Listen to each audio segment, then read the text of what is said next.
Ya, kemarin waktu kuliah pemrograman udah belajar tentang array?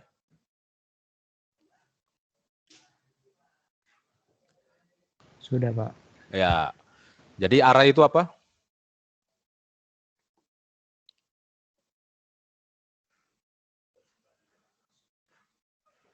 Array itu apa?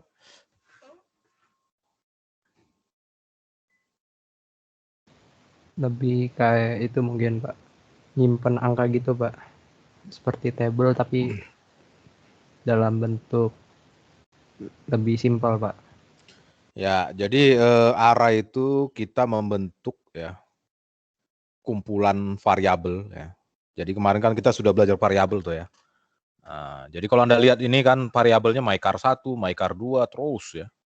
Nah, jadi membentuk beberapa variabel ya yang kita butuhkan ya. Nah, jadi kumpulan dari variabel-variabel itu disebut array ya. Nah, sebenarnya kalau pemrograman yang lebih ini ya, yang lebih advance ya, kita sudah jarang menggunakan array ya. Biasanya kita akan menggunakan database ya. Nah, ya. Jadi misalnya kalau Anda nanti memprogram ya, misalnya PHP ya, nah itu dia nanti variabel untuk menyimpan datanya itu dia pakai misalnya MySQL ya. Nah, kalau di Visual Studio, nah itu biasanya dia pakai eh, Access ya, Access ya, Microsoft Access ya, database-nya ya. Bisa juga pakai Excel sebenarnya ya. Jadi di dalam pemrograman yang lebih advance ya, biasanya kita sudah menggunakan database ya. Nah, kemudian tadi variabelnya itu bukan hanya angka ya. Ya, di dalam pemrograman itu bisa berupa gambar ya, bisa berupa suara ya, bisa berupa video ya. Nah, itu ya. Jadi file type-nya itu tidak terbatas ya. Jadi kita membentuk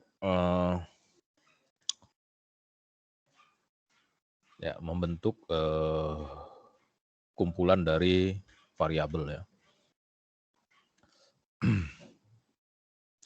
Yeah, this was indeed an exciting moment in the development of our life as computer programming. It is likely you are contemplating a somewhat obvious question. How could I take this footer and write a program with 10, 100 car object, yeah, with some clever copying and pasting? You might write a program with the following beginning. Ya. Jadi bagaimana kita membentuknya, Anda lihat ya, 100 car object ya. Jadi car 1, car 2 sampai 100 ya. Nah, kumpulan dari ini dinamakan array ya. Jadi if you really want to give yourself a headache, ya, try completing the rest of the program modeled after the above start ya. Jadi jika Anda mau pusing ya, nah, lanjutkanlah ke program berikutnya ya. It will not be pleasant and endeavor ya. Jadi ini tidak menyenangkan seperti ini ya. I am certainly not about to leave you any workbook space in this book to practice. Ya, and array will allow us to take this 100 lines. Jadi kalau Anda hitung ini array ini membentuk 100 baris ya. 100 baris program di program kita ya, of code ya. Instead of having 100 variable, an array is one thing that contain a list of variable ya. Jadi untuk memiliki 100 variabel ya, sebuah array adalah sesuatu yang one thing that contain list ya. Jadi sesuatu yang uh, sesuatu yang berisi ya, list ya, atau list dari variabel-variabel tersebut ya. Anytime a program require multiply instance of similar data, it might be time to use an array. Yeah.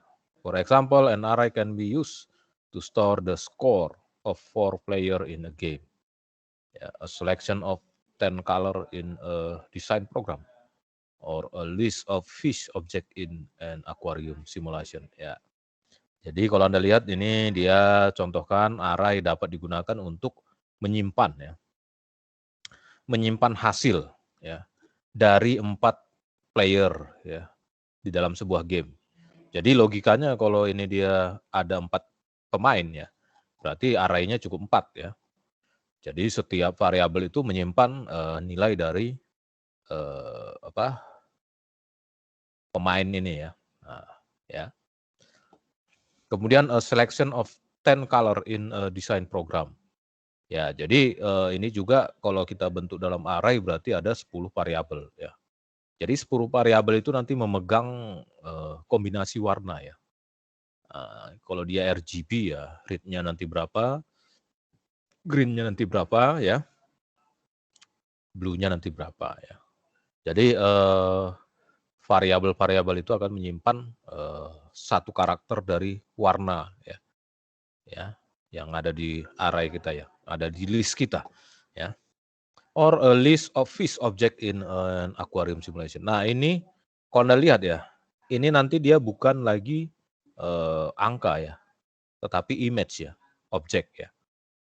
Jadi nanti variabelnya itu menyimpan objek bukan angka. Kalau ini kan angka ya, nilai RGB ya. Kalau ini juga skor itu ya angka ya. Jadi variabel yang kita bentuk dalam array itu ya tidak lagi terbatas hanya angka ya. Tapi bisa objek, bisa voice ya, bisa video ya. Oke. What is an array? For chapter 4, you may recall that a variable is a name pointer to a location in memory where data is stored. Ya. Ya. Jadi ini juga saya rasa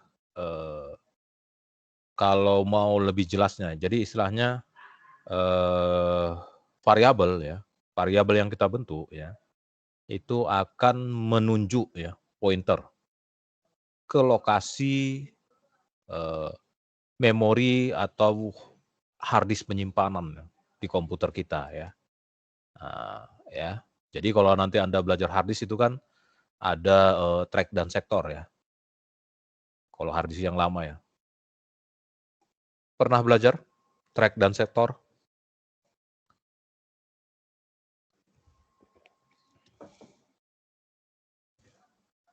Halo?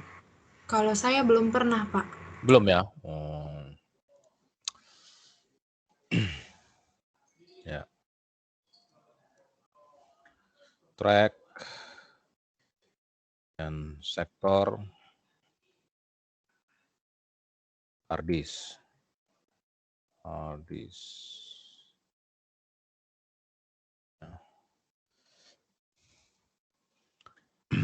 Ya. Jadi kalau Anda lihat ini sektor ya, ini track ya. Jadi persilangan antara sektor dan track itulah titik-titik penyimpanan ya. Ya. Jadi kalau Anda lihat ini berarti sektornya itu lingkaran ya. Jadi lingkarannya itu terus sampai ujung dari metalnya nih ya. Sektor itu dibagi-bagi ya. Bagi-bagi. Jadi persilangan antara sektor dan track itu adalah tempat penyimpanan data ya. Nah, begitu juga memori ya. Nah, ini kan dia berupa hard disk ya. Kalau memori misalnya seperti yang kita pakai sekarang ya, penyimpanannya kan sudah elektronik ya. Sudah pakai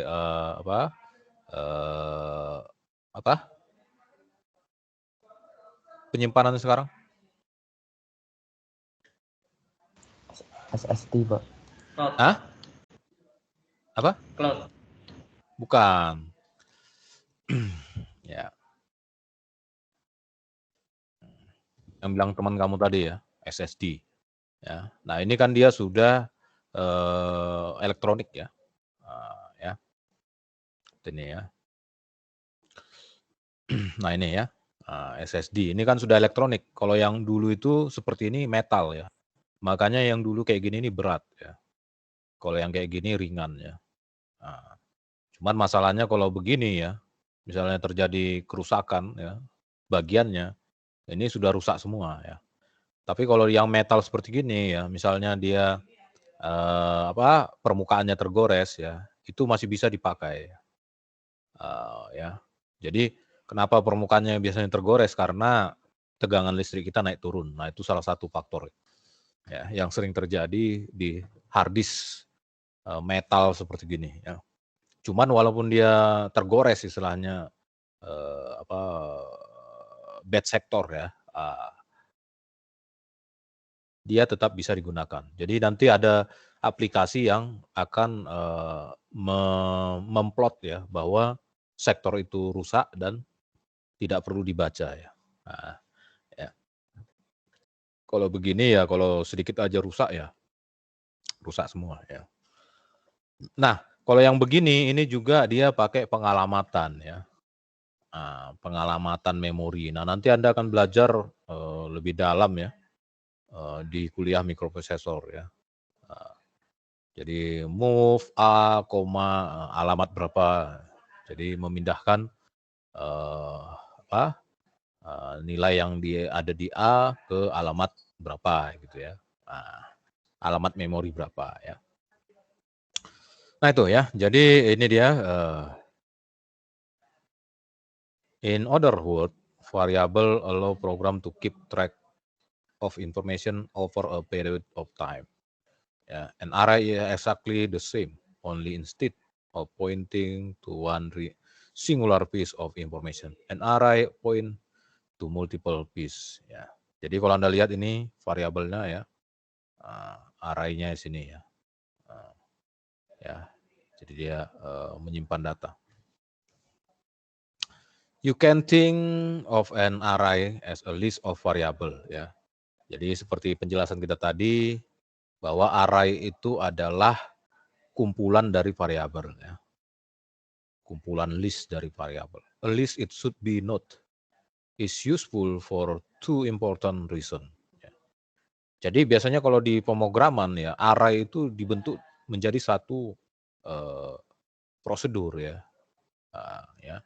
Jadi prosedur itu bukan hanya fungsi ya, tetapi bisa juga array ya. Ya, sehingga nanti kita memanggilnya itu bisa kapan saja ya. Ya. Number one, the list keep track of the element in the list themselves. Number two, the list keep track of the order of those element ya, dan seterusnya ini ya.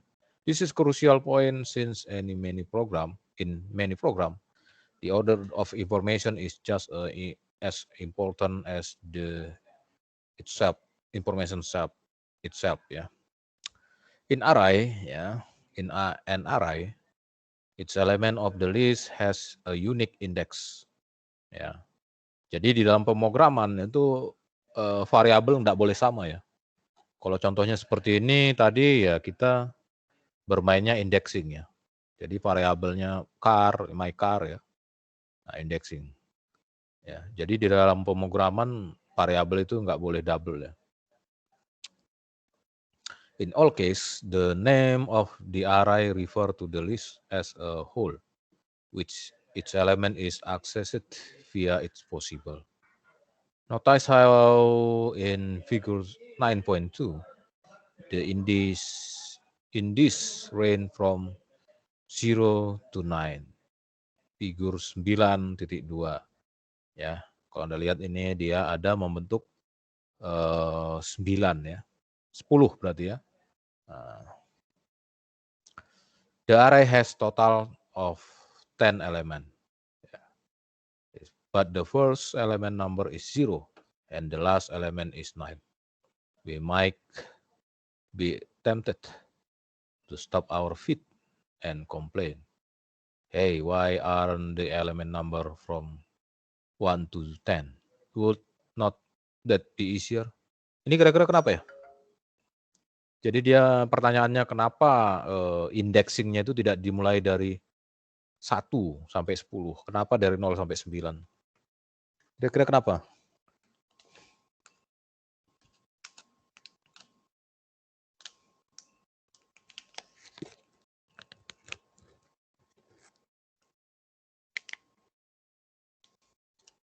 Halo?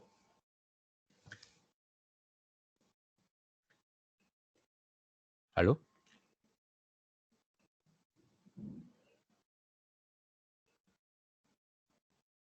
Halo? Halo?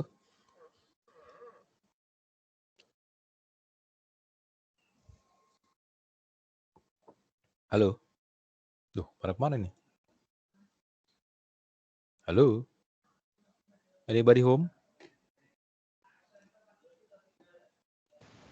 Kalau untuk yang indexing nggak dimulai dari nol, nggak tahu alasannya Pak, kenapa? Oh ya, jadi ini berkaitan dengan dunia digital ya, engineering ya. Nah, di dunia komputerisasi ya, itu memang dimulai dari nol ya. Makanya kalau nanti alamat memori itu dimulai dari kalau misalnya dia 8 bit ya, itu dimulai dari 000 heksa. Jadi nolnya ada 4 ya. Nah, begitu juga nanti Anda di dalam jaringan komputer ya. Nah, itu juga dimulai alamat dari 0 ya, sampai 255 ya. Kalau dia 8 bit ya, alamat 8 bit ya. Jadi di dalam dunia komputerisasi ya, awal dari angka itu dimulai dari 0 ya. Nah, karena ini kita berkaitan dengan pemrograman ya pasti berkaitan dengan komputerisasi ya. Nah, itu dimulai dari 0 ya. Jadi memang udah ini ya, udah standarnya seperti itu ya. Nah, dimulai dari 0 ya. Nah, itu. While at first it might intuitively seem like we should start counting at 1, and same programming language do. We start at 0 because technically the first element of the array is located at the start of the array. Jadi kenapa kita mulai dari 0? Karena elemen pertama dari array itu dimulai dari 0 ya. From the beginning ya. Numbering the element start at 0 also make many array operation ya. Jadi penomoran dengan awalan 0 itu juga banyak dilakukan di operasi-operasi menggunakan array ya. Ya itu. Ya. Nah, ini dia declaring creating an array ya. Nah, ini di program processing ya, formatnya seperti ini ya. Nanti mungkin ada penyesuaian kalau kita memprogramnya misalnya di MATLAB atau di di bahasa pemrograman yang lain ya. Tapi biasanya kalau array ini biasanya kalau dia itu variabelnya sedikit ya, misalnya 10 ya atau ya sedikit lah. Tapi kalau dia nanti variabelnya sudah banyak ya, kita lebih cenderung menggunakan database ya. Ya, contohnya misalnya kita mau bikin array ya, seperti Anda ya. Anda kan 23 ya.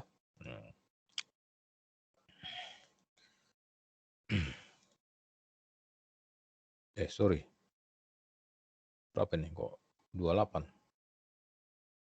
SSO.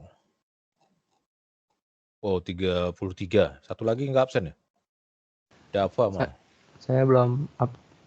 Siapa? Dava. Saya Pak Dava Mesara belum absen Pak. Tadi tidak bisa absen gara-gara tidak ada sinyal Pak. Mohon maaf. Ya. Oke, berarti 33 orang ya. Nah, kalau 33 orang, saya bisa bikin array mahasiswa 1, mahasiswa 2, mahasiswa 3 sampai 33 kan. Ya. Nah, variabel mahasiswa 1 sampai 33 itu bisa saya gunakan untuk menyimpan misalnya nilai ujian ya, atau absensi ya, counting absensi gitu ya. Jadi setiap Anda absen ya, misalnya mahasiswa 1 setiap ikut kuliah, nilai mahasiswa 1 itu absensinya naik ya. Ya, kalau di bahasa pemrograman misalnya assembly itu perintahnya INC ya, increase ya.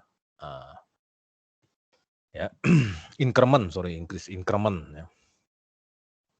Menaikkan ya, atau bisa juga nanti kita bikin misalnya pemrogramannya ya mahasiswa 1 sama dengan mahasiswa 1 plus 1 kalau di absen. Jadi nilai yang dipegang oleh mahasiswa 1, variabel mahasiswa 1 itu ditambahkan 1 ya.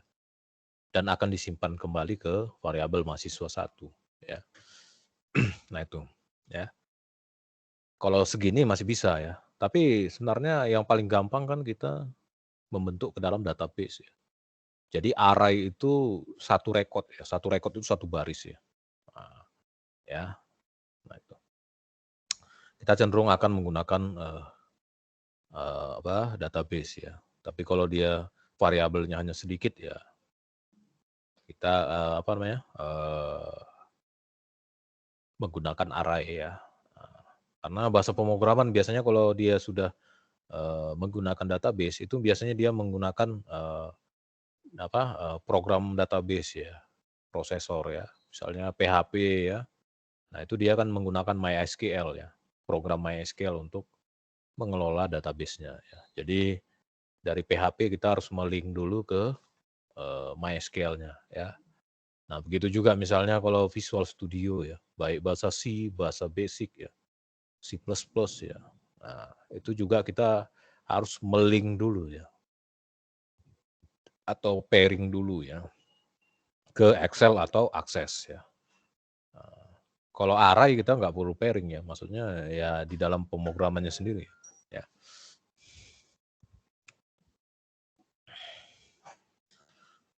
Ya ini ya, jadi INT ya, indicate array ini ya, array of integernya ya, ini name-nya ya. Ya ini the declaration in figure 9.3 indicated that array of int will store a list of integer ya. Jadi nanti ini akan list ya, list of array-nya ya, dengan tipe data integer ya.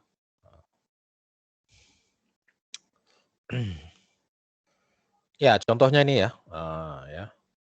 Array ya, int array new ya, int 42 ya.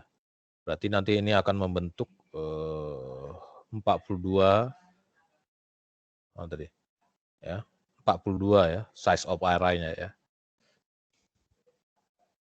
Ya, ini kita akan membentuk new array ya. Nah, ini enggak dia bikin di ininya ya. Ya.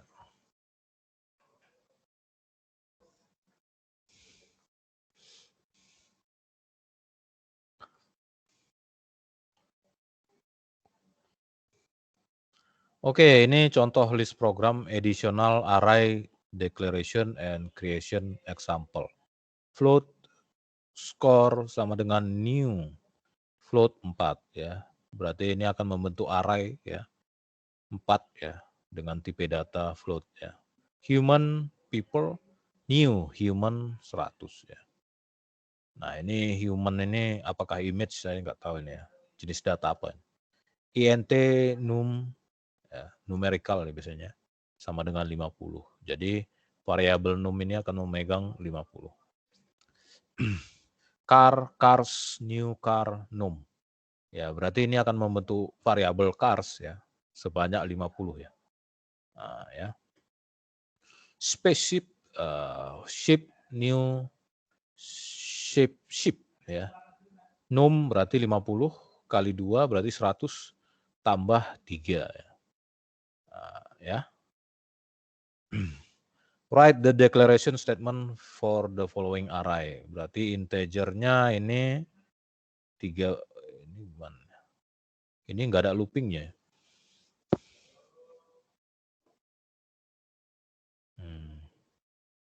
Oh, ini bukan dari program di atas ya. Jadi ini Anda diminta misalnya membentuk 30 integer, berarti misalnya int buka kurung siku, tutup kurung siku ya. Kemudian misalnya apa ya nama arraynya ya. Kemudian new int 30 ya. List program di sini ya. Floating berarti ini float ya. Nah, ini Zog ini berarti ini ya. Human ini ya. Nah, ini berarti untuk membentuk objek ya, human object ya. Berarti image ini ya. Nah, ini juga ya. Nah, kalau perintah seperti ini akan menghasilkan apa ya? Nah, jadi ada tugas-tugasnya.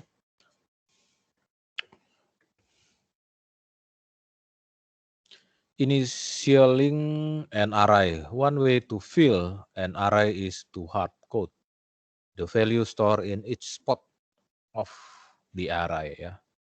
Nah, ini int stuff new int 3. Jadi dia akan membentuk 3 ya. 3 array ya. Nah, ini dia stuff 0 ya. Indexingnya nilainya 8 ya. Kemudian stuff 1 3, stuff 2 1. Stuff ini berarti peralatan ya, perlengkapan ya. As you can see, we refer to each element of the array individually by specifying an index start at 0 ya. Jadi dimulai dari 0 ya. The syntax of this is the name of the array followed by the index value and close in bracket. Ya. Jadi indexingnya itu dalam bracket ya.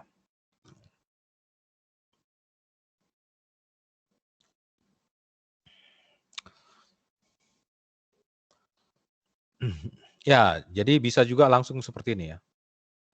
Ya. Jadi kalau Anda lihat ini ada 1, 2, 3, 4, 5, 6 ya. Jadi membentuk 6 array ya. 6 variabel ya.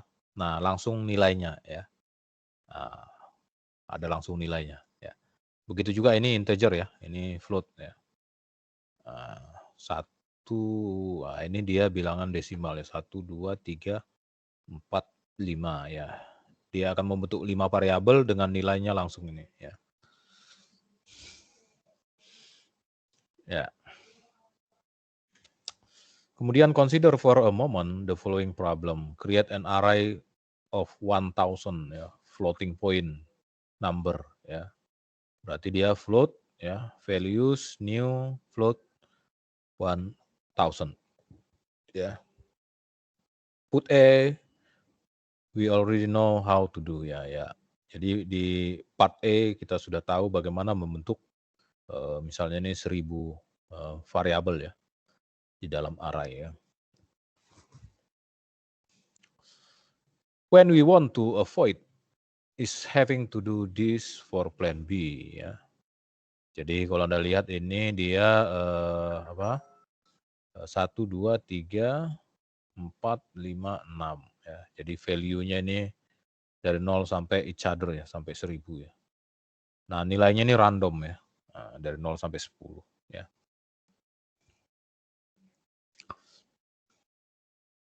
Now, for every number n from 0 to 99, initialize the nth element stored in array as a random value between 0 and 10. Translating it code into code we have ya. Jadi nanti n-nya mulai dari 0 berarti value 0 itu adalah random 0 sampai 10 ya. Nah, kemudian value 0 tambah 1 ya. Nah, seterusnya ya. Ya. Ya. Nah, bisa juga kita menggunakan looping. Biasanya kita menggunakan looping ya. Kalau teknik seperti gini, ini akan memperbesar file program kita ya. Nah, biasanya ini akan kita pelajari teknik-teknik seperti ini di rekayasa perangkat lunak ya. Jadi salah satunya itu adalah bagaimana kita mengoptimasi program kita sehingga file size programnya itu kalau di-compile ya, dalam format exe itu lebih kecil ya, tapi fungsinya sama ya. Ya, nah itu. Kalau Anda lihat ini dia bisa beberapa baris ya, tapi kalau kita menggunakan looping seperti ini, int n sama dengan 0, while n lebih kecil dari 1000, then value n sama dengan random 0,10. Jadi n-nya itu mulai 0 ya, maka ini akan 0 ya, terus n-nya akan bertambah ya, increase ya. Kalau di assembly itu increment ya, dinaikkan 1, ditambah 1. Nah, dia akan balik ke sini ya, ke while ya. Dia akan cek lagi ya. Sekarang n-nya kan sudah 1 ya, karena n sama dengan n tambah 1. N-nya awal 0 ya. Jadi n-nya sekarang 1, dia balik ke atas, dia cek apakah n lebih kecil dari 1000, benar, nah, dia akan execute lagi nih. Nah, nilai n-nya ditambah jadi 2 ya. Begitu terus ya.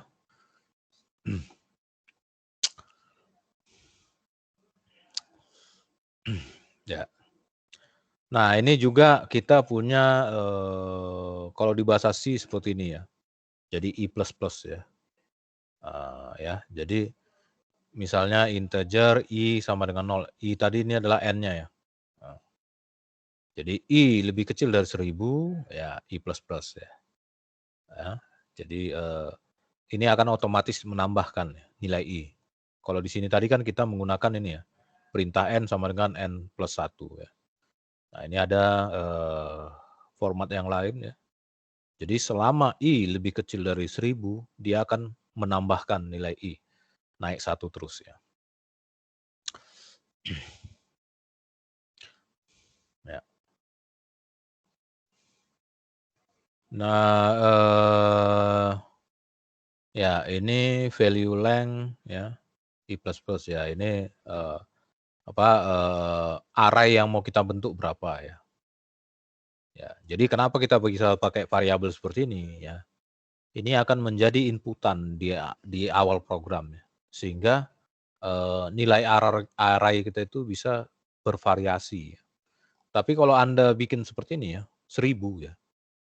Itu kalau udah di-compile ya nilai array-nya tetap 1000 ya. Tidak akan bisa diubah. Ya. Kalau Anda mau mengubah misalnya jadi 100 ya berarti Anda harus ubah programnya dan di-compile lagi ya.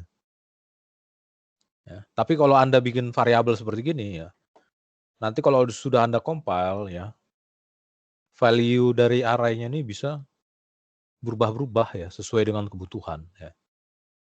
Nah, itu gunanya variabel. Jadi variabel itu kan membuat nilai itu tidak statik ya.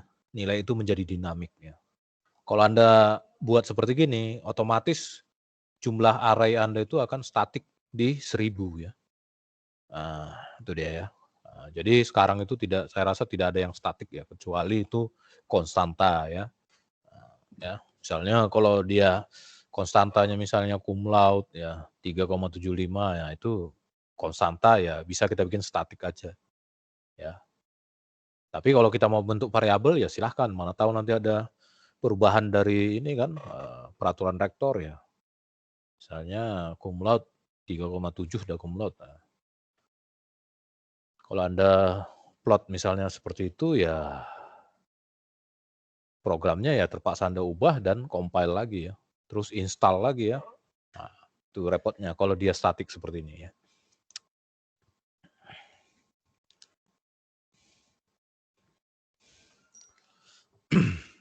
Nah, ini contohnya the snake ya. Jadi seemingly trivial task.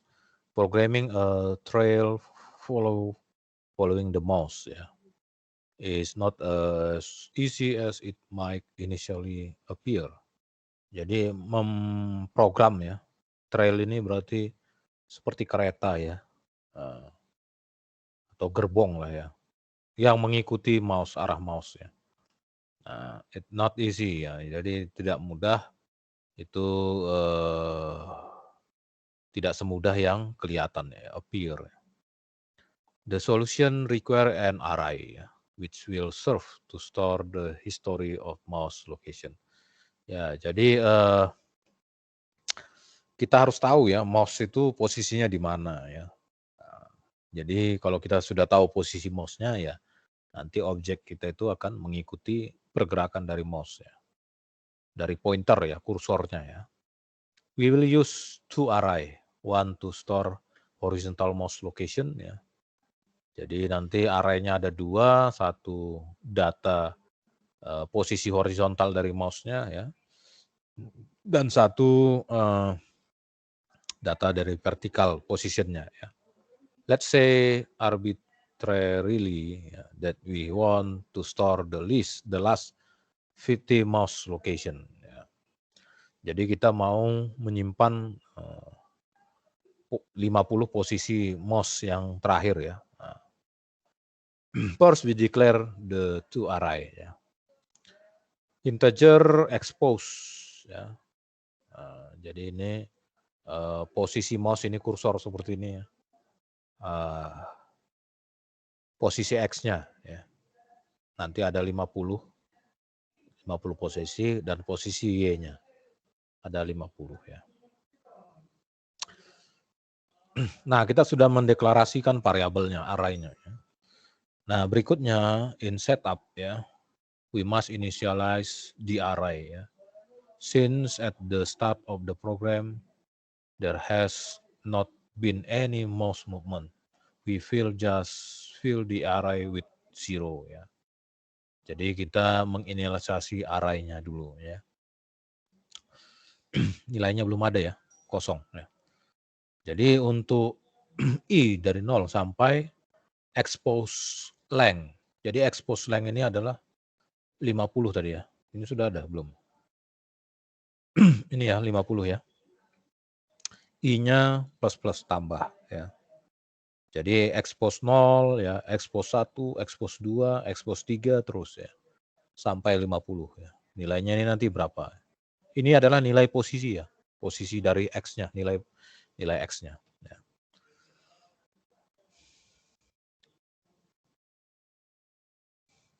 Jadi setiap kali ada perintah draw ya. Ini looping ya. Jadi function draw ini akan di loop ya.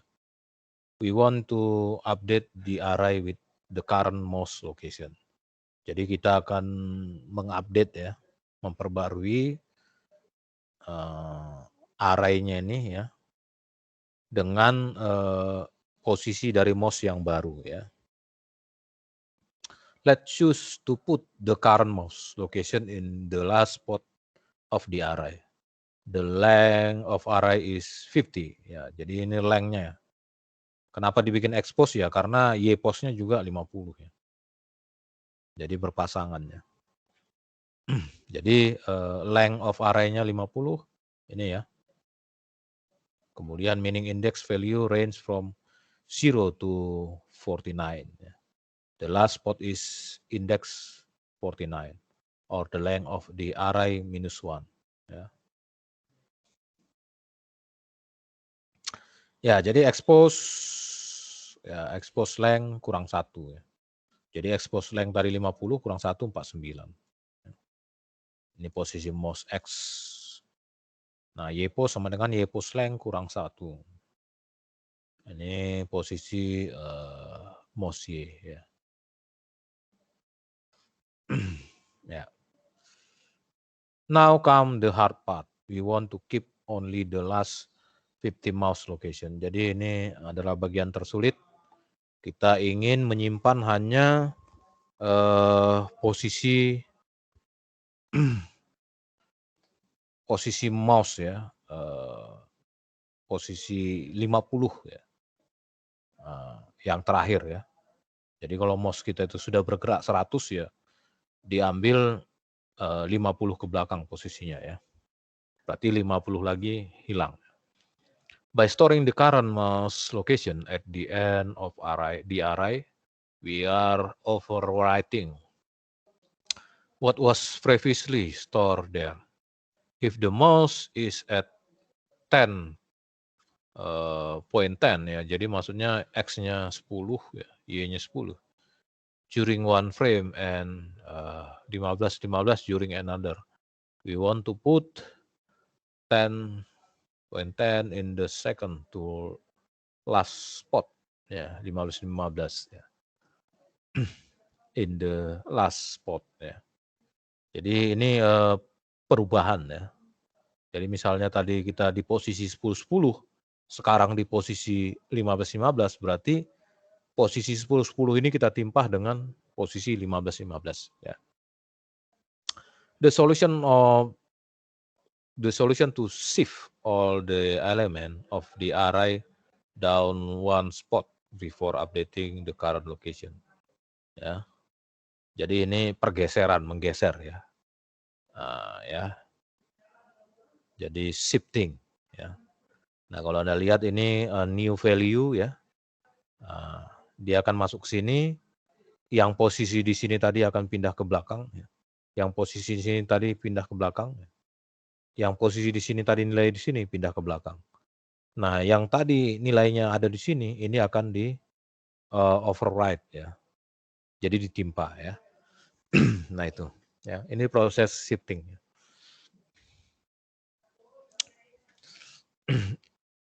Jadi elemen index 49 move into spot 48 ya. Jadi misalnya ini tadi 49 ya.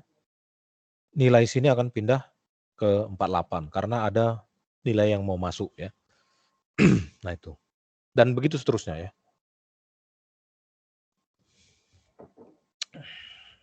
Ya.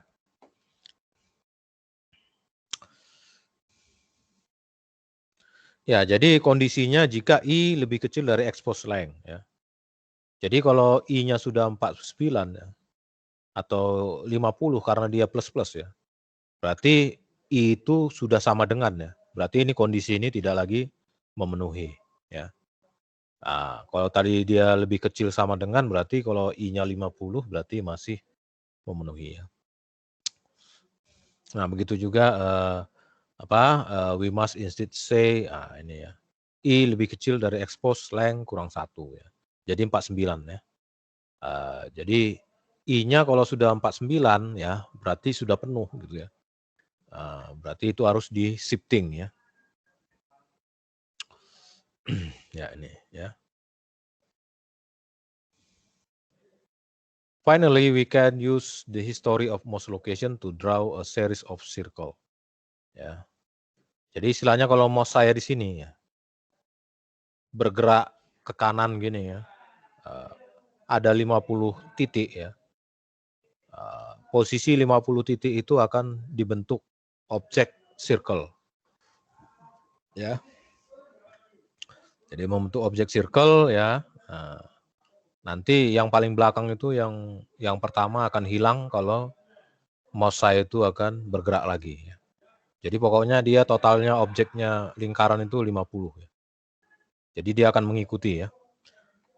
Ya logikanya seperti ini ya, yang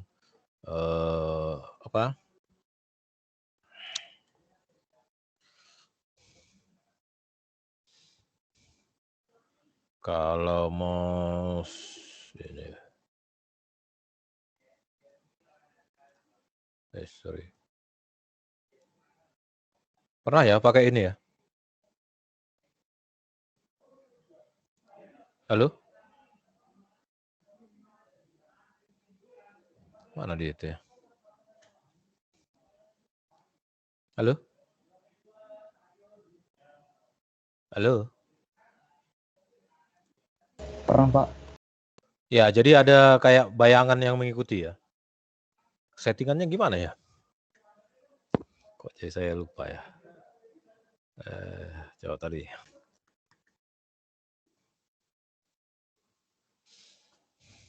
Mouse.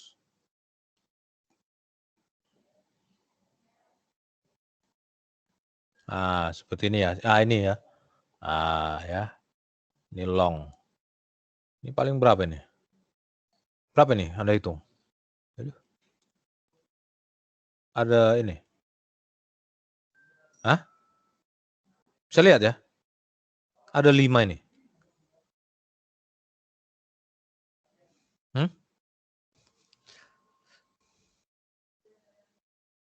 Halo? Halo? Saya lihatnya 6, Pak. 6 ya? Ya. Jadi berarti kalau kita running program kita tadi, berarti yang mengikutinya ini ada 50 ya. Cuman dia bukan tanda panah tapi circle ya. Nah itu. Ya.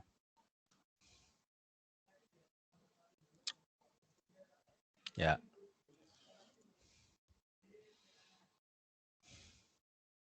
Nah, kemudian ini for each element of the X pose array and Y pose array, draw an ellipse at the corresponding value stored in array ya. Jadi lingkaran ya. Jadi dia akan membentuk lingkaran yang mengikuti pergerakan dari mouse ini ya. Nah, ini fill-nya kalau 255 berarti lingkarannya apa? Warnanya?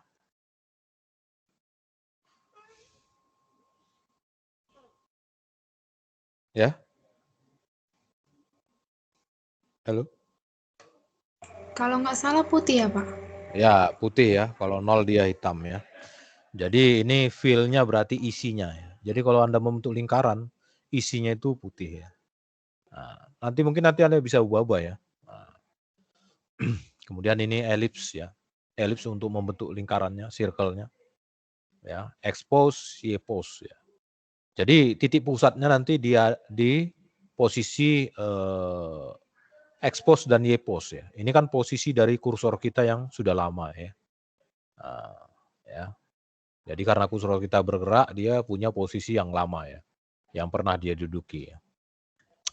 Nah kalau ini width sama height-nya ya, jadi kedalamannya jari-jari. Ya, jadi nanti akan membentuk seperti ini ya. Ya, kalau Anda lihat ya. Nah ini harusnya kursor kalau kita ya. Ya. Nah ini kok bisa hitam, kenapa? Ada perubahan ini?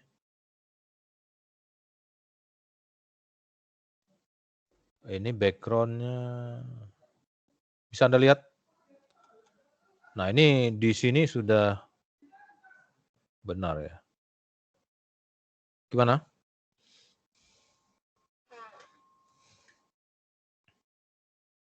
Kenapa lingkaran ini fill-nya hitam? Atau isinya ya? Warna isinya.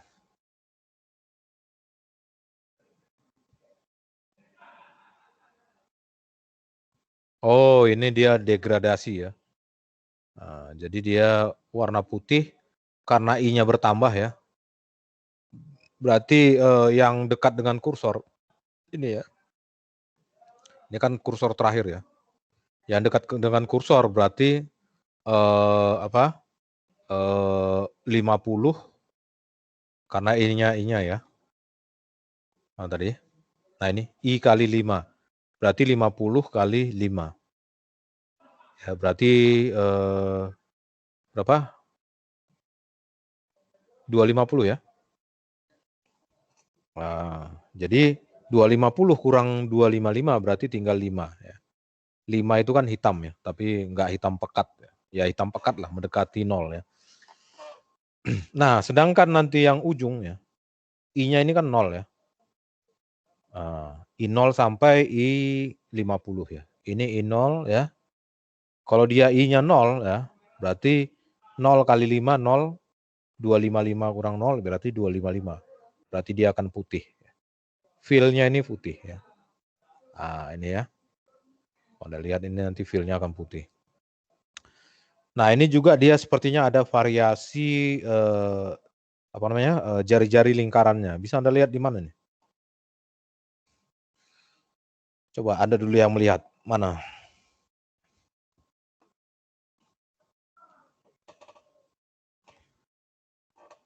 Ada yang bisa melihat karena ini yang mendekati dengan kursor sekarang ya. Itu besar ya. Jari-jarinya besar, tetapi yang paling ujung itu kecil. Ya. Coba dulu di mana? Ada yang bisa ngelihat?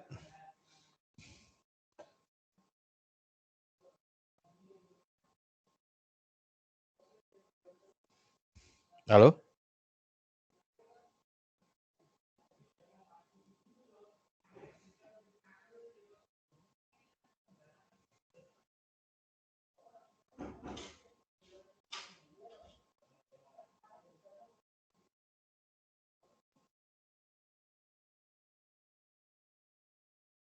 Halo?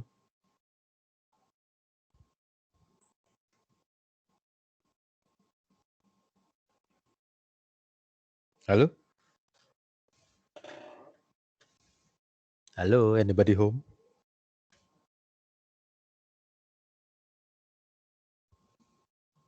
Halo? Loh, kemana sih, teman? Bingung semua ya?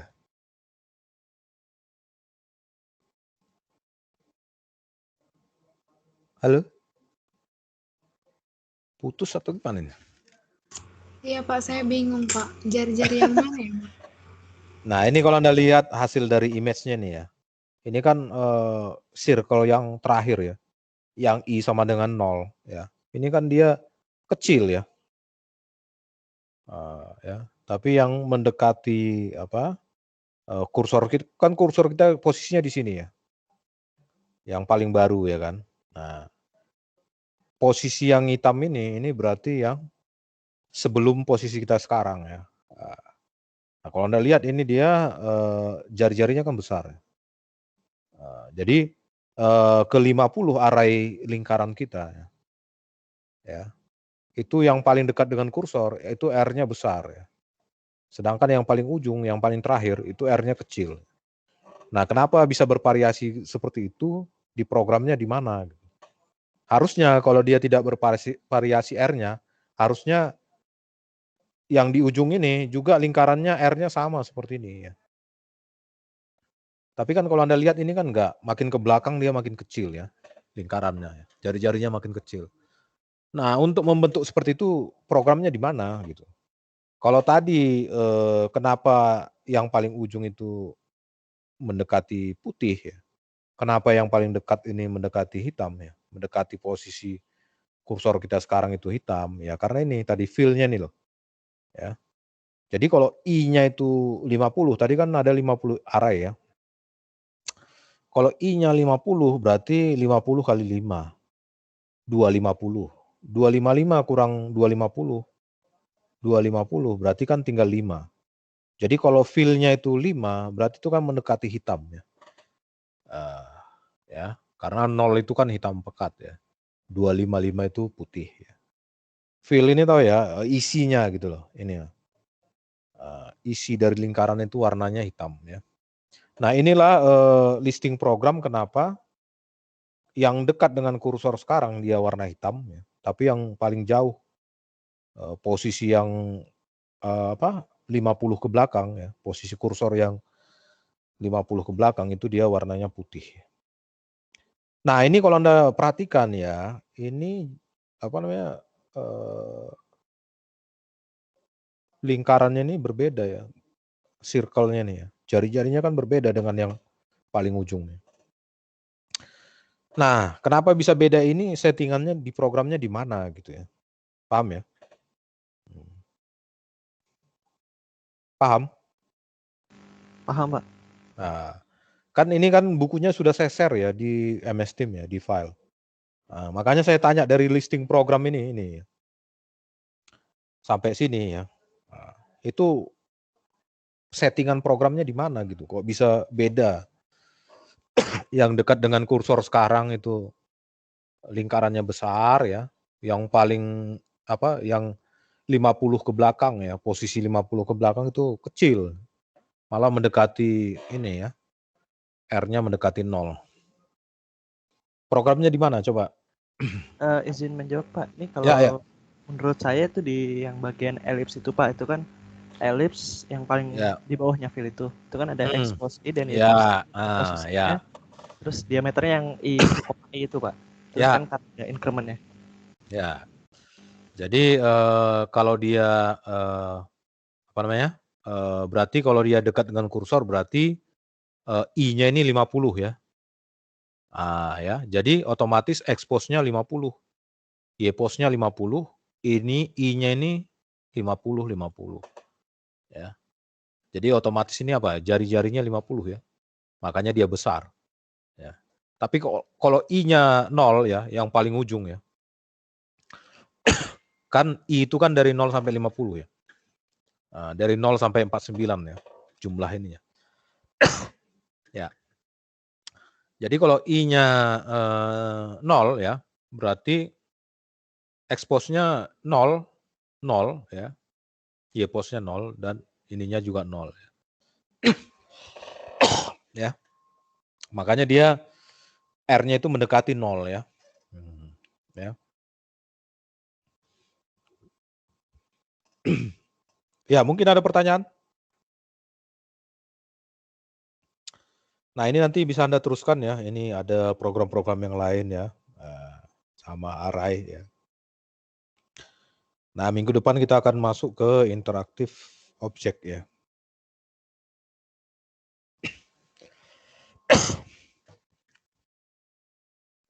Ya.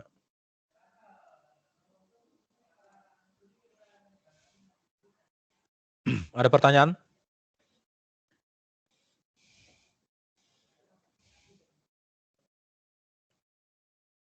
Lalu?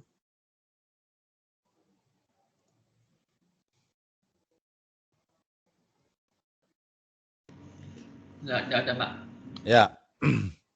Jadi ini nanti bisa Anda teruskan. Yang penting itu Anda coba-coba programnya ya. Supaya apa namanya? Selain teorinya dapat ya. Terus bisa Anda praktekkan ya. Nah, ini ya. Jadi kalau Anda sering mencoba-coba programnya ya, itu ketika Anda melihat program seperti ini ya, itu akan sense-nya itu akan dapat. Maksudnya sense itu apa namanya? Instingnya dapat gitu ya. Jadi cepat melihat programnya. Nah, ya. Nah, saya juga ya karena apa namanya? Ya terbiasa melihat program ya, walaupun ini programmingnya processing ya. Tetapi dari logika kan kita bisa dapat ya. Walaupun strukturnya mungkin bahasanya berbeda, tetapi pada umumnya itu logikanya sama ya. Nah, kenapa saya bisa melihat seperti itu? Karena ya sering melihat program. Jadi terbiasa ya. Ya. Jadi mau nanti programnya seperti apapun, kalau Anda sudah terbiasa, logikanya sudah dapat, ya cepat ngelihatnya. Ya. Nah itu ya. Jadi ini tadi circle ya, nanti bisa Anda coba-coba ya. Misalnya membentuk rectangular dia ya. Nah, ya. Jadi atau nanti mungkin Anda bikin arraynya 100 ya, 1000 mungkin ya. Nah, ya. Nah, ini nanti bisa Anda coba-coba ya. Ya. Tapi ini coba nanti Anda buat ya. Ya. Karena ini kalau Anda lihat di sini logikanya ya, di mana dia mengambil data dari kursor kita? Coba Anda lihat. Ada nggak? Kalau saya melihat ini sih nggak ada ya. Ada? Hmm? Oh ini ya, functionnya nih, mouse X, mouse Y. Sorry, ada ya. Nah, ya. Jadi ini function untuk menentukan mouse kita ini sekarang berapa ya. Ketika nanti dia bergerak misalnya ke kanan seperti ini, data yang yang sebelumnya posisi data sebelumnya dia akan disimpan ya. Nah, disimpan untuk membentuk image ini tadi ya. Ini functionnya ya untuk mengecek posisi mouse X dan mouse Y. Berarti ini function ini.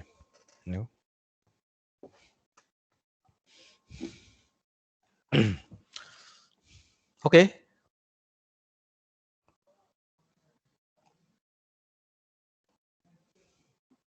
Nah, ini kalau dia membentuk my car tadi ya. Jadi ada 100 array my car ini, car-nya petak-petak ini. Rectangular aja ya. Ya. Nah, ini karena dia tunggu dulu, positionnya random ya. Makanya dia tidak berurutan ya.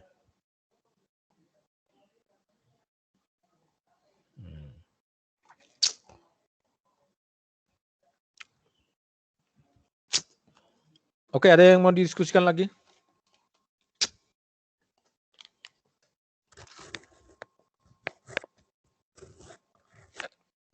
Ya, kalau tidak ada, saya berikan tugas ya, supaya Anda mencoba-coba juga programnya.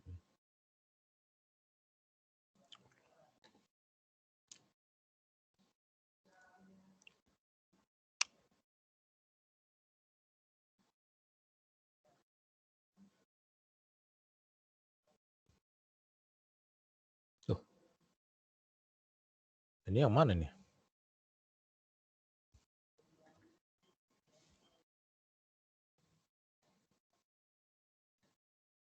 Ya. Oh ya, assessment. Ya,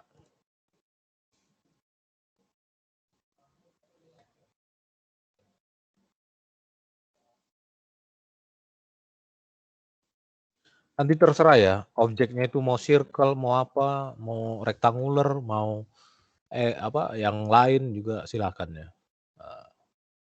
Ya.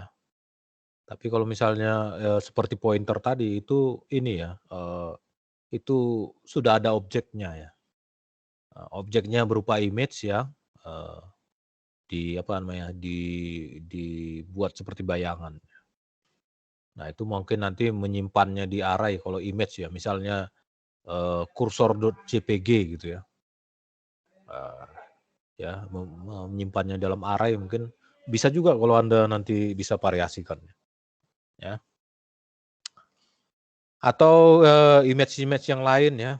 Nah, silakan ya.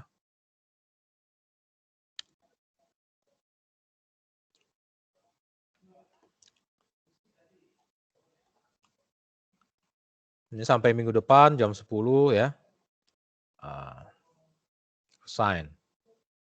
Jadi Anda bikin program array ya. Contohnya di buku ada, tinggal Anda modifikasi ya, atau Anda tambah-tambahin ya, sehingga lebih menarik ya.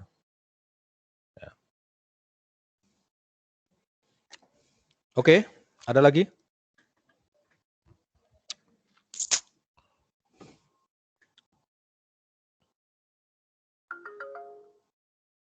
Ada lagi? Enggak, Pak. Oke, tunggu dulu ya. Nah, materi kita sudah, kemudian kebetulan ini 2019 ya. Kemarin siapa yang ini? Si Raffi kemarin nggak ngambil ini ya? Oh, ini ada ya. Nah, jadi saya jelaskan sedikit mengenai grup yang kemarin ya. Grup yang mana kemarin ya?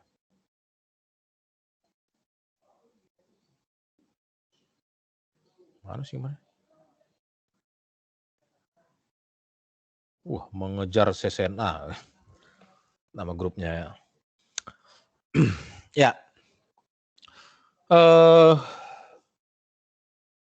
Kalau multimedia ini ya, berkaitan dengan image ya. Sebenarnya akademi yang paling dekat itu adalah NVIDIA ya. Cuman saya dulu pernah ikut ininya, pernah ikut pelatihannya ya. Cuman itu bukan TOT, training of trainer. Jadi kalau TOT itu kita di training untuk menjadi trainer. Jadi istilahnya kita dikuliahi untuk menjadi pengajar gitu ya. TOT ya. Ya. Nah, makanya saya sebenarnya sudah punya account di sini, cuman karena itu dia bukan TOT ya. Istilahnya saya itu nggak bisa buka kelas gitu. Ya. Nah itu. Nah kalau ini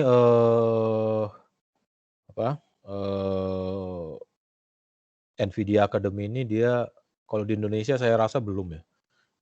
Yang ada mungkin kerjasama sedikit ya.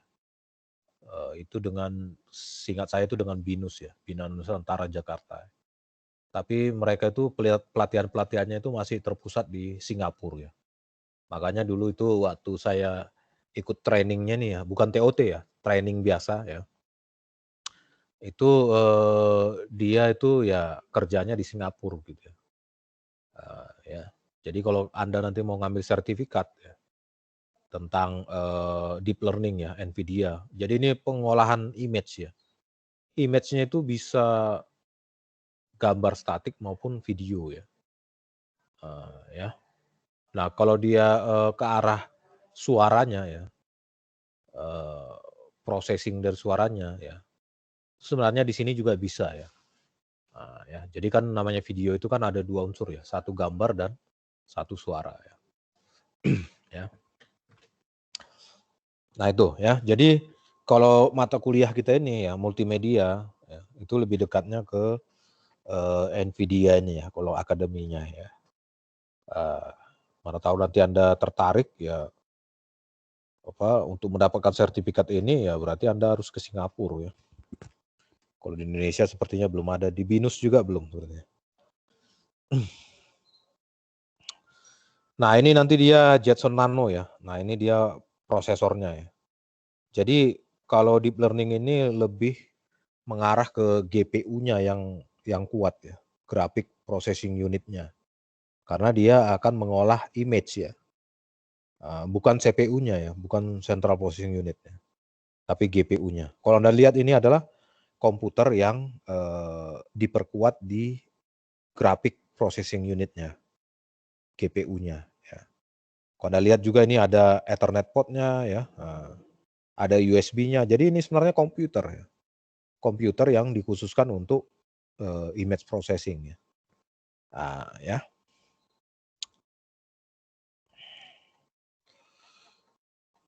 Ya, kalau sertifikat seperti gini ya selain mahal dan ya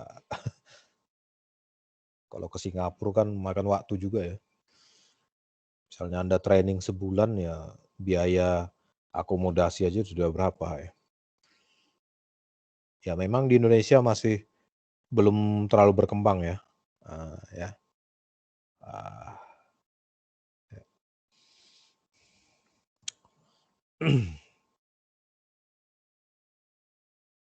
Ya. Nah, kalau yang lain sebenarnya banyak. Yang ini tadi kemarin yang saya sempat pernah share yaitu Cisco ya, Cisco Academy ya. Ya, sebenarnya Cisco Academy itu Cisco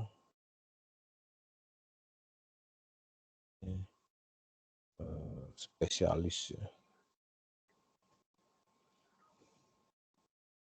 Nah ini ya, kita lihat dulu ini supaya nanti Anda bisa memahami ya.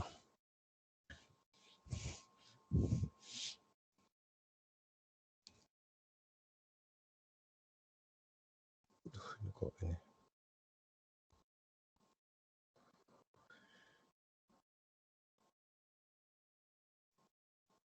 Kamu terbuka.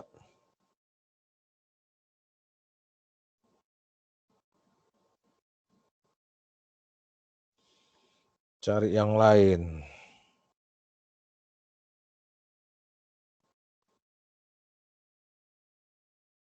Karir.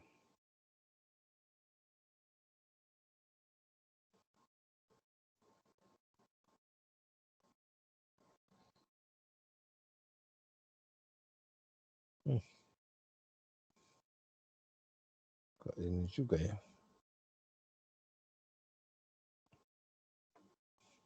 Ya, jadi kenapa kita butuh sertifikasi seperti ini ya?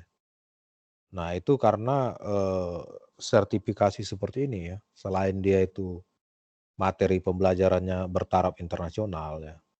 Kemudian materi pembelajarannya itu up to date ya. Up to date terhadap kebutuhan pasar ya. Nah, itu. Jadi dia itu mengikuti perkembangan teknologi.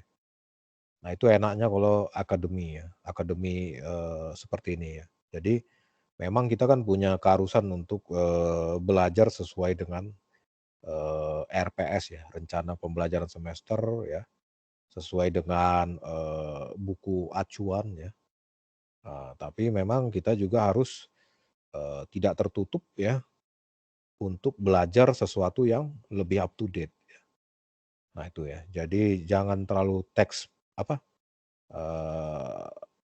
textbook sekali ya. Ya, karena kita juga harus bisa menyesuaikan dengan perkembangan teknologi, karena dunia teknologi informasi, dunia komputer itu ya perkembangannya cukup pesat gitu ya. Ini kok nggak bisa kelihatan. Susah juga ngeliatnya. Yang lebih ini mana ya? Tadi nggak bisa kelihatan. Tadi semuanya bagus.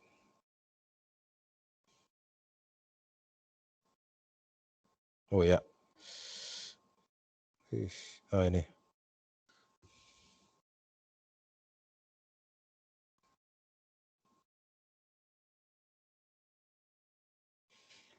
Ya, kalau Anda lihat ini adalah entry-nya ya. Nah, entry ini biasanya dasar ya. Kalau boleh dibilang ketika Anda sudah belajar apa yang kemarin komunikasi data apa yang sebelumnya Anda pelajari apa? Halo? Halo?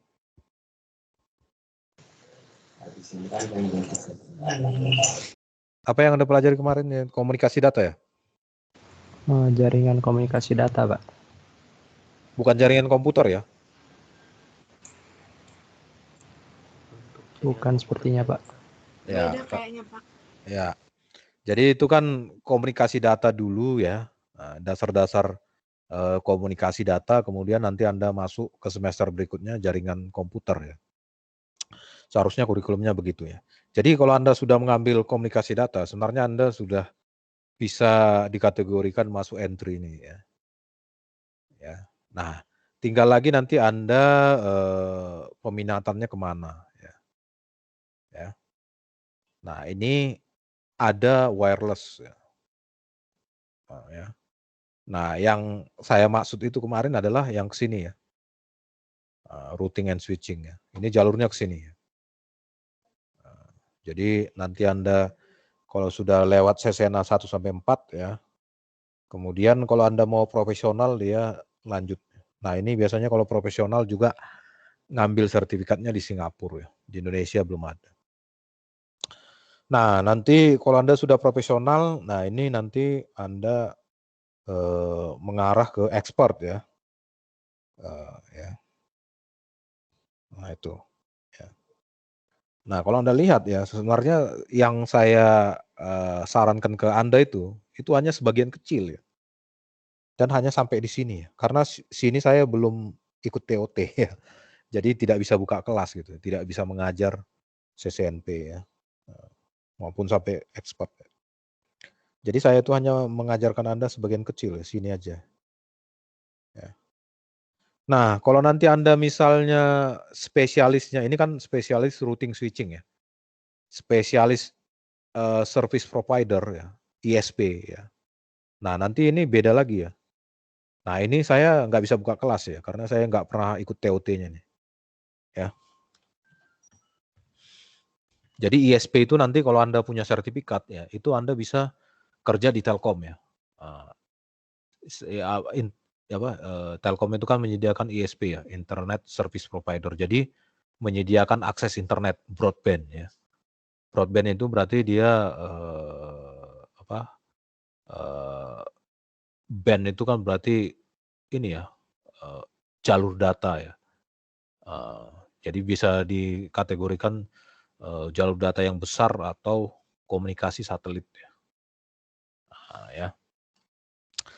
Ya, jadi kalau nanti mana tahu Anda, nah biasanya ini ya Telkom konsentrasi telekomunikasi ya.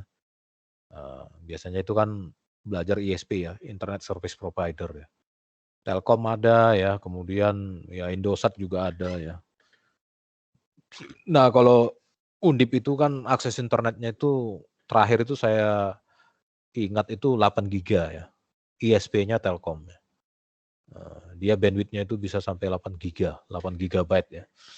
Tapi nggak tahu saya sekarang apakah sudah di-upgrade lagi ya, ditambah lagi lebih lebar lagi ya bandwidth-nya ya, lebih besar lagi bandwidth-nya.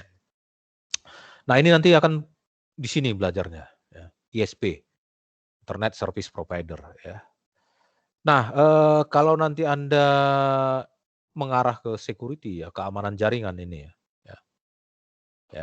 Ini juga saya nggak bisa ngajar karena saya nggak pernah ikut TOT-nya. Dan seingat saya ini juga ngambilnya di Singapura. Tapi pengalaman yang pernah ada ya, kita bisa mengundang ya instruktur dari Singapura untuk misalnya ke Undip gitu ya, pelatihan selama 1 minggu gitu. Tapi ya studentnya ya minimal berapa gitu. Jadi kita mengundang instrukturnya dari Singapura, itu pernah ya. Security ya, keamanan. Ya. Nah kalau BIN ya, Badan Intelijen Nasional ini menggunakan kurikulum ini juga ya tentang security-nya. Nah kemudian ini ada voice ya.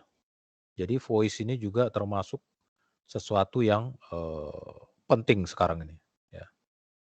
Bukan hanya forensik ya. Tahu forensik ya? Cyber forensik ya. Tahu ya? Halo? Forensik itu bukannya yang kayak sidik jari gitu, Pak? Bukan. Jadi cyber forensik sekarang itu udah berkembang gitu. Kalau Anda lihat kasus seperti kopi sianida itu kan dia menganalisis video ya, video CCTV-nya. Ya. Kalau yang sering-sering itu kan siapa tuh Roy Suryo ya. Nah itu kan dia forensik ya, pakar multimedia ya. Jadi lebih ke arah sini ya. Jadi kalau misalnya seperti KPK ya menyadap ya, itu mainnya di sini voice ya. Jadi voice itu bukan hanya bukan hanya asal-asal direkam gitu. Tapi kan perlu juga dianalisis apakah ini benar suara si A atau suara si B gitu ya. Termasuk itu nanti kalau misalnya noise cancelling ya. Jadi kalau saya berbicara ya ada suara-suara di sekitar saya itu akan difilter ya. Ya, jadi voice ya. Voice ini nanti termasuk juga video ya, CCTV segala macam ya. Jadi sekarang itu sangat berkembang ya, cyber forensik ya. Ya, kalau nanti Anda misalnya lihat di negara-negara maju ya, nah itu kan dia di setiap stasiun kereta, bandara ya, itu kan dia ada CCTV ya. Jadi kalau Anda ada seseorang misalnya DPO ya, daftar pencarian orang polisi ya, dia mau melarikan diri misalnya melalui bandara ya. Ketika CCTV-nya itu melihat ya, menangkap ya image dari orang itu. Nah, itu nanti dia akan mengecek di database ya. Jadi nanti bisa langsung ketahuan. Nah, ini orang ini kriminal apa enggak. Nah, ini main di sini ya. Jadi baik suara maupun image ya. Ya. Nah, kalau seperti yang sekarang ini juga ya, misalnya video call ya. Nah, itu ya. Itu juga kompresi dari voice ya. Kalau Anda murni suara Anda Anda kirim ya, itu filenya sangat besar ya. Jadi file suara itu juga perlu dikompres ya sebelum dikirim ya. Jadi bagaimana mengkompresnya supaya ketika dikirim itu ya masih bagus gitu ya. Jangan nanti dikompres terus dikirim ya. Terus sampai di tujuan itu suaranya pecah-pecah ya, itu nggak bagus ya. Ya baik suara maupun image itu pasti dikompres ya sebelum dikirim ya, karena untuk menghemat ya. Teknik-teknik compressing itu ya ada ya dipelajari ya. Nah kemudian ini wireless ya. Kenapa wireless ini sangat penting? Kenapa kira-kira? Wireless itu kan ini ya, near kabel ya, atau tanpa kabel. Kenapa sangat penting sekarang ini? Kenapa ya?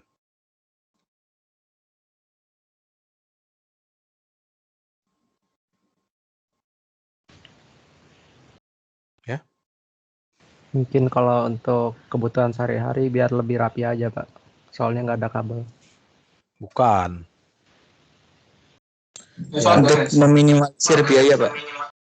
Bukan. Ya, karena sekarang itu komunikasi itu ya mobile gitu. Ya tidak ada lagi yang statik ya. Kalau zaman dulu ya apa warnet ya. Tapi sekarang orang kan sudah pakai gadget semua ya. Sudah mobile ya. Ya. Jadi tidak statik, tidak stagnan seperti dulu ya. Kalau dulu orang mau akses internet aja ya harus ke warnet ya, pakai personal komputer ya, nggak bisa leluasa gitu, nggak bisa akses internet di mana saja ya. Makanya wireless ini sangat berkembang ya. Jadi kalau nanti Anda apa namanya? Teknologi-teknologi wireless ini banyak ya. WiFi itu hanya sebagian kecil ya. Ya. Kalau yang satu lagi, kalau WiFi itu kan dia range-nya atau jaraknya itu kan terbatas ya. Ada satu lagi yang kemarin apa ya? Saya lupa tuh. Nah, itu jaraknya bisa puluhan kilo ya. Nah, biasanya itu dipakai di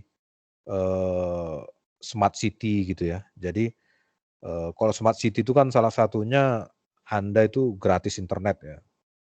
Jadi kalau misalnya Anda di Simpang 5 ya, di mana saja di Kota Semarang itu akses internetnya bebas ya. Kalau Anda pakai WiFi ya nggak mungkin terjangkau ya. Dia pakai WiMAX apa-apa gitu ya teknologinya ya. Nah, itu wireless juga ya. Jadi wireless itu juga banyak WiMAX ya, sorry.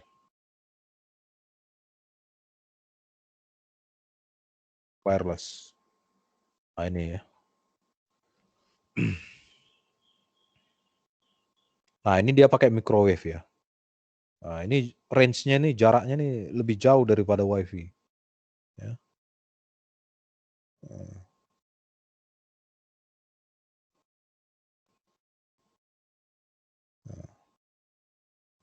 Nah, nanti Anda bisa baca ya. Nah, ya. Kalau WiFi itu 10 meter itu udah lemah sinyalnya. Nah, kemudian kalau Anda nanti pelajari ya, selain dia apa jarak wireless itu ya, yang lain adalah bandwidth-nya ya. Kalau Anda sekarang lihat WiFi itu kan generasi ke N ya. Itu dia 150 Mbps ya. Bisa dual channel. Jadi bisa 300 Mbps ya. Nah, itu akan nanti berkembang terus ya. 300 Mbps. Nah, kalau sekarang itu kan ya kalau dia wire ya, kabel ya. Kabel pakai UTP seperti ini, itu kan sudah gigabit ya. 1000 Mbps ya. Saya yakin ke depannya wireless juga akan bandwidth-nya itu akan meningkat terus. Penelitian-penelitian terhadap wireless ini akan meningkat terus. Selain tadi jarak dan bandwidth-nya ya. Nah, hal yang lain juga kehandalannya ya. Karena teknologi wireless ini banyak kehilangan data ya. Kalau Anda kemarin belajar komunikasi data ya, source itu ya, asal data itu, paket itu menuju destination ya, itu kan dia dipecah-pecah ya. Ya, dipecah-pecah. Nah, itu nanti sampai destination itu kalau wireless banyak hilang. Kalau hilang berarti destination akan nanti minta ulang ya. Minta mengirim ulang ke source ya, ke asal data itu ya. Tapi kalau wire itu dia kalau pakai kabel ya, itu dia lebih minim ya. Kehilangan data atau data itu rusak ketika ditransfer ya, ditransmit ya. Nah, itu. Makanya ini teknologi ini akan cukup berkembang ya. Wireless ya. Karena ya orang sekarang mobile ya. Ya. Kalau Anda misalnya mengajar ya pakai tablet ya, Anda bisa mobile. Sedangkan di rumah sakit aja seperti apa dokter gitu ya, ngecek pasien di ruangan A, B, C itu dia kan pakai tablet ya, supaya bisa memberikan analisis ya, perkembangan dari pasien apa, cuma pakai tablet ya. Dan dia itu mobile, nggak bisa pakai wire ya. Makanya ini juga sangat berkembang ya. Cuman ya ini juga saya nggak bisa buka kelas ya karena nggak punya sertifikat TOT-nya. Nah kalau ini desainer, ya. Jadi desainer ini seperti Anda orang arsitektur. Anda menggambar nanti orang sipil yang mengeksekusinya atau mengimplementasinya. Nah itu dia kalau ini ya, network designer dan arsitek ya. Jadi nanti Anda mendesain ya, desain Anda itu nanti akan diimplementasikan oleh ini ya, pakar CCNA ya, atau pakar wireless ya, dan pakar security mungkin ya. Ya, jadi ini desainer. Nah, kemudian ini ada jalur data center ya. Nah, data center itu kalau Anda nanti mau lihat ya, seperti data center Undip itu ya di ICT ya. Jadi data center itu kan menyimpan misalnya data-data siap ya, kemudian data-data absensi ya, presensi kerja ya, kemudian repository Undip ya, jadi tugas-tugas akhir, ya, skripsi, tesis kan disimpan di repository Undip ya. Nah ini data center ya, termasuk itu ya website Undip ya. Nah, itu kan disimpan di data center ya aplikasinya ya. Nah nanti kalau Anda mau lihat data center ya main-main ke ICT ya, lantai 2 atau lantai 3 itu ya. Itu data center Undip ya.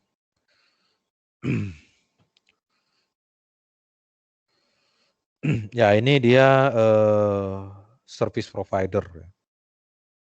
Kalau ini tadi operasional ya. Nah ini dia service providernya. Ya. Nah itu. Jadi ini adalah jalur-jalur ya, jalur-jalur karir. Ya. Walaupun ini banyak jalur ya, sebenarnya semua bisa Anda ambil. Ya. Cuman saya hanya bisa mengajarkan ini ya. Tapi materi-materi ini saya rasa juga ada ya, bisa kita pelajari di ini ya. Misalnya security ya.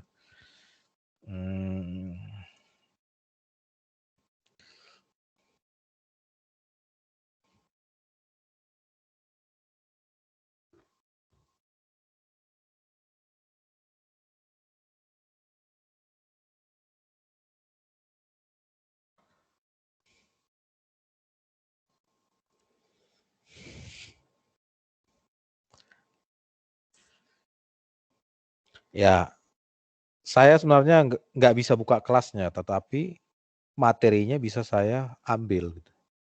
Kalau yang ini tadi, saya bisa buka kelas. Jadi kalau buka kelas itu, di dalam itu ada lab-nya ya, laboratoriumnya ya disediain ya. Kemudian ada tugas-tugasnya, assessment-nya ya. Kemudian nanti ada ujiannya, ya, ujian online ya. Nah itu kalau saya bisa buka kelas ya. Tapi kalau tidak bisa buka kelas ya paling download materinya. Ya.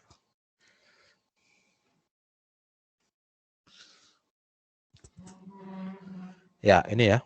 Nah ini cyber security, cloud security ya. Network security. Ini malah ada IoT security ya. Internet of Things ya. Cyber Ops, nah ini bisa saya buka ini. Saya pernah ikut TOT-nya ini, Cyber Ops. Ya. Ya. Nah ini materi-materinya bisa download, tetapi buka kelas cuman ini saya rasa bisa saya. Kalau ini saya belum punya sertifikat TOT-nya. Ya. Nah kalau Anda lihat ini ya, ini kan Cisco Academy dulu ya. Nah memang Cisco ini ya istilahnya dia cukup open lah ya, cukup terbuka ya. Maksudnya terbuka itu ya dia juga mengembangkan akademinya dengan materi-materi yang lain. Kalau Anda lihat ini kan semua berkaitan dengan jaringan ya. Data center ini juga jaringan komputer. Nah sekarang Cisco itu ya membuka diri ya. Kalau Anda lihat ini dia ada programming ya. Ini yang basicnya dulu ya. Networking ya, kemudian security ya. Ini aslinya dulu ini.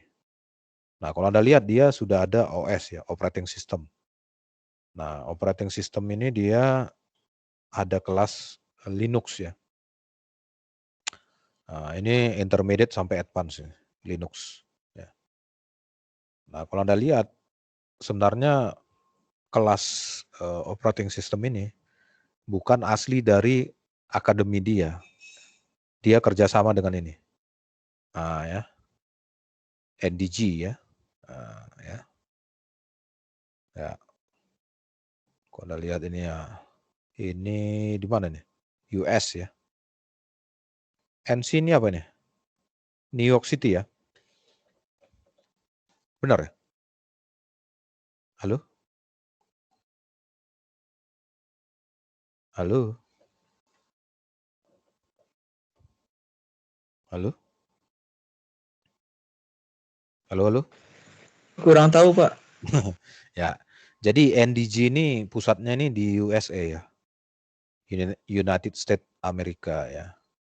Ini NC ini New York City nih, Research Triangle Path. Jadi NDG ini bukan lembaga abal-abal gitu ya. Ini lembaga internasional dan kita bisa buka kelasnya. Saya rasa ini saya bisa buka ini. Ya. 70 jam ya. Jadi ini materi pembelajarannya ini bukan asli dari Cisco ya. Jadi Cisco kerjasama dengan NDG ya, sehingga materi-materi operating system Linux ini dari NDG bisa dipelajari ya.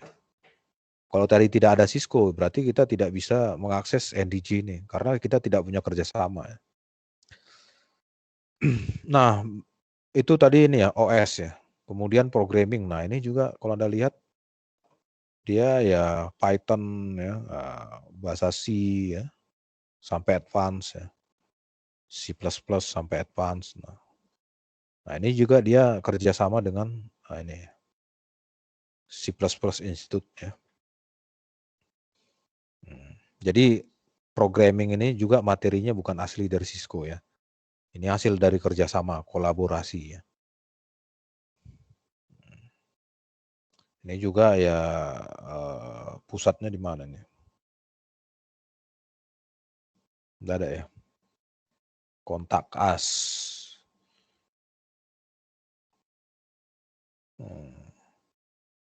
Gak dikasih taunya. Nah kalau Anda lihat ini sertifikatnya ini sampai profesional ya. Ya. Tapi ini sepertinya walaupun advance ini masih dasar ya. Kalau di ini masih dasar ini. Ini ya. Level entry level programming ya. Ya. Ya. Nah, kalau yang lain ini Internet of Things, nah ini pengembangan dari Cisco sendiri ya. Nanti kalau Anda simulasi di Cisco pakai Tracer itu sudah disediakan materi-materi Internet of Things. Ya. Kalau automation ini lebih ke arah DevNet ya. Ini DevNet, Cisco DevNet ya. Ini pemrograman jaringan ya. Jadi bagaimana kita jaringan kita itu ya ada automationnya. Ya. Cyber security, nah ini bisa kita download materinya tapi saya nggak bisa buka kelas. Nah itu ya. Jadi ini materi yang sangat baik sampai bisnis ada loh. Ya. Jadi kita juga sebagai engineer harus tahu bisnisnya juga kan gitu. Jangan nanti Anda punya sertifikat dibayar murah gitu. Ya. Nah, ini ada bisnisnya juga ya, 15 jam. Ya. Ya. Nah, kalau yang kemarin saya tunjukkan ya, itu sebagai bukti bahwa apa yang saya tawarkan ini ya digunakan gitu ya. Nah, ini yang seperti yang saya tunjukkan kemarin, ini ya, ya. Nah, kalau Anda lihat ini senior Anda angkatan 2012 ya. Nah, ini. Kalau Anda lihat sertifikasinya ini ya, Cesena RS ya. Saya nggak tahu ini sampai advance apa enggak dia. Ya. Kalau Cesena RS berarti dia di level ini tadi ya. Nah, ini ya. Routing switching ya. Saya nggak tahu apakah dia sampai profesional apa Cesena aja. Ya. Kemudian ini juga saya nggak tahu ini. Coba kita ini ya. Ini dari provider lain ya. Seperti mungkin Huawei atau Juniper ya. Banyak ini ya. Apa ini? Oh, ini security ya, sorry, security. Profesional. Wah, berarti dia juga ngambil jalur ini ya. Cesena sampai profesional dia ini. Ya. Jadi dia ngambil routing switching dan security ya. Kemudian ini sertifikatnya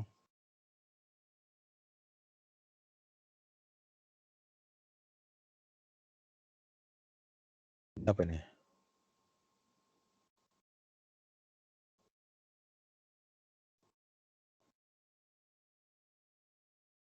What is consolidate and evaluate vulnerability data across data. Ini kan konsolidasi dan evaluasi ini kelemahan ya, vulnerability ya. Kelemahan pengiriman data ini lintas perusahaan ya. Paham ya? Ngerti ya?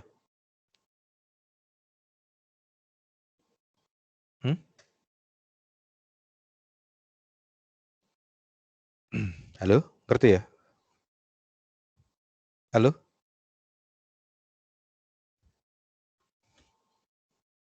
Halo? Kerja sama gitu ya, Pak?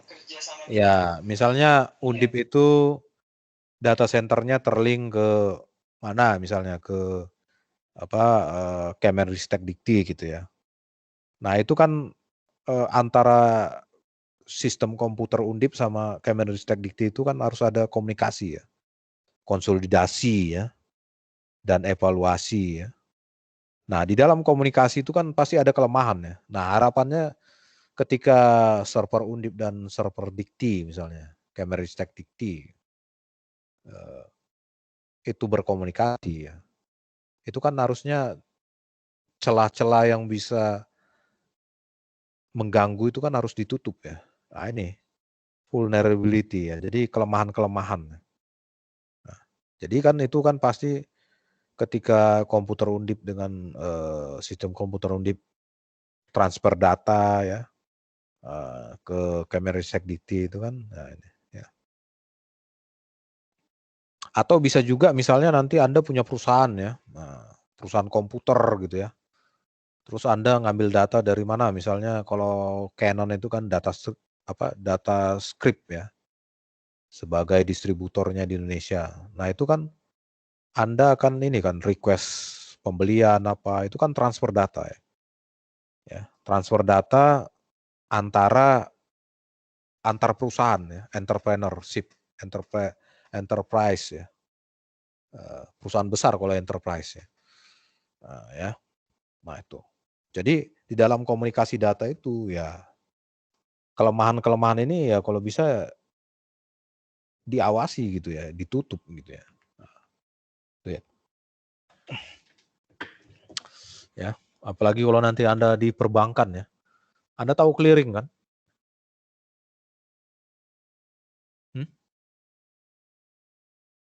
Ada yang tahu clearing?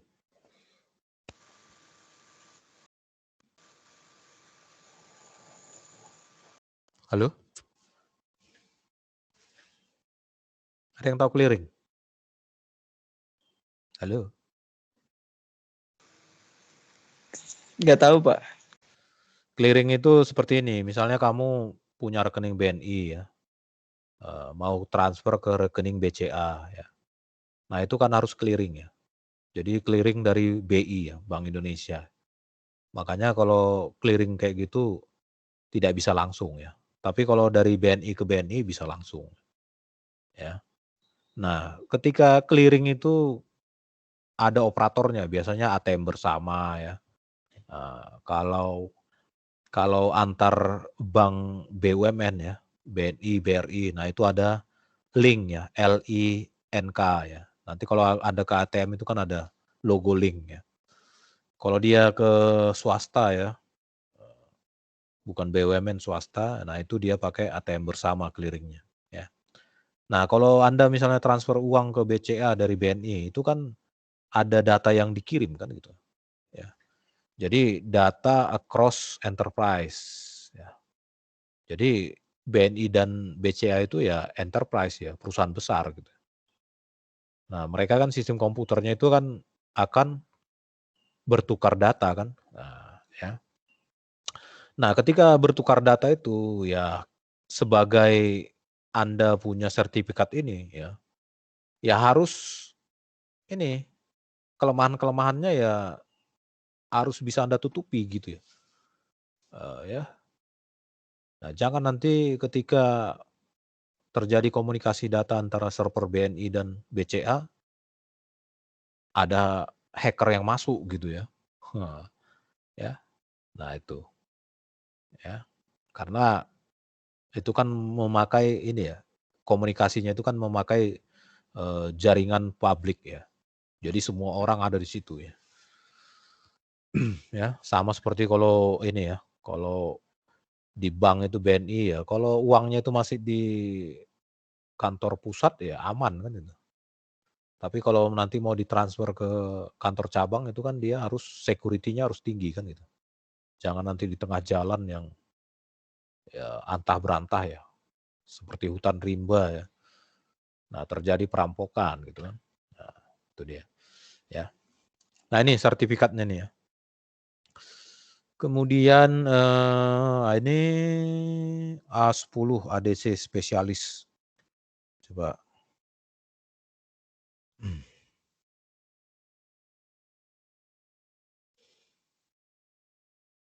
Oh ini network security juga ya. Ya. Ya.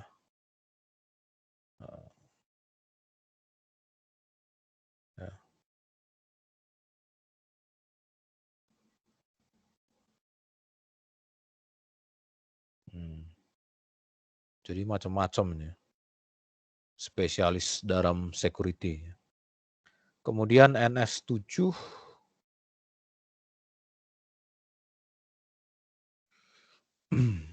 Nah ini security arsitektur ya. Network security arsitektur. Ya. Nah, jadi kalau Anda lihat ini ya banyak sekali sertifikatnya ya. Dia bilang tuntutan karir, Pak. Kalau nggak sertifikasi nggak bisa ikut tender ya. Tender itu tahu ya. Kalau misalnya Undip itu pengadaan komponen-komponen hardware jaringan komputer ya. Kalau Anda misalnya kerja di Cisco ya Anda masukkan tender gitu. Memasukkan penawaran. Ya, Anda memasukkan penawaran sebagai sales engineer ya harus punya sertifikat. Nah itu ya. Jadi ini bukan kata saya ya. Kadang-kadang saya apa ya? Karena ini kan seperti ini sudah sering saya tawarkan, termasuk sama perwalian saya. Tapi ya selama ini tidak ada yang berminat kan.